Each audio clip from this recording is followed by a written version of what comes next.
Kali ini akan bahas PC lagi ya, tapi sekarang dalam kondisi udah jadi alias build up. Enaknya PC build up itu ya, punya bentuk yang ringkas, hemat listrik, harga murah, dan juga jaminan kualitas dari vendornya. Apa aja sih komponennya? Yuk kita bahas Dell Optiplex 7010. Yang pertama kali kelihatan ya jelas casing ya. Buat casingnya sendiri, dari Optiplex 7010 ini kelihatan standar banget. Basic ada lubang intake di depan dan logo Dell, tombol power, DVD RW, dan juga ada 4 total konektor USB. 2 untuk USB 2.0 dan sisanya di 3.0 serta jack audio. Di sisi sampingnya ada handle buat buka casing dan atasnya ada lekukan kecil. Itu nggak tahu ya buat apa. Mungkin buat taruh buku atau semacamnya ya, kayak HP. Biasanya kalau build up itu lebih kecil ukurannya dari casing rakitan atau pada umumnya. Anehnya untuk Optiplex ini ukurannya standar sesuai dengan PC rakitan. Ada plusnya untuk casing ini, jelas sirkulasi udaranya lebih bagus, untuk PC-nya juga lebih dingin, dan kalau mau tambah opsi VGA dan harddisk, gak usah pusing buat tempat naruhnya.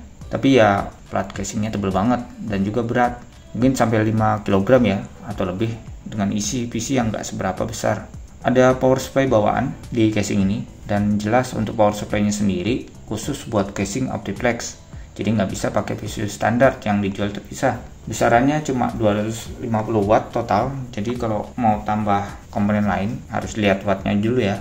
Lanjut di prosesor. Untuk prosesornya sendiri di Optiplex 7010 ini ada beragam, tapi ya aku beli prosesornya yang Core i5 3470 dengan 4 core dan clock speednya ada di 3,2 GHz, turbonya di 3,6 GHz, dan punya TDP juga di sekitar 77 watt. Headsetnya standar bawaan Intel, tapi ya karena harganya juga murah, buat kerjaan ringan aja udah cukup oke lah. Oh ya, untuk di prosesnya sendiri udah bawa VGA integrated, yaitu Intel HD 2500. Untuk motherboardnya nggak usah ditanya, karena jelas mereknya dari Dell dan tipenya nggak tahu ya apa ya. Yang jelas slot RAM-nya ada 4, yang artinya bisa kuat channel dan dukung memori sampai 32 GB.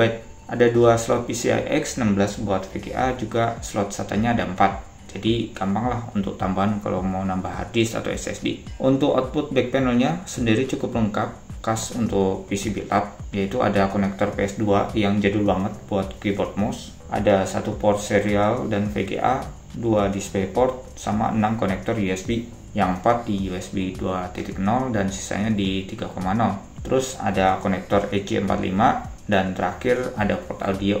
Di RAM-nya sendiri jelas masih di DDR3 PC 12500, bukan di DDR4 atau DDR5. Untuk RAM-nya sendiri udah penuh ya, 4 keping dengan RAM mereknya Samsung, dan masing-masing ada di 2 GB DDR3 misalnya. Jadi total keseluruhan untuk PC ini ada di 8 GB. Media penyimpanan sendiri udah di SSD. Ini opsi ya dari pas beli, aslinya sih sebenarnya hard disk. Dan mereknya SSD juga kurang terkenal nih, ada di merek SanDisk. Tapi ya pas dicoba lumayan kencang speednya. Ya berharap aja semoga awet ya. Itu aja mungkin buat komponennya. Sekarang yuk kita coba buat PC ini.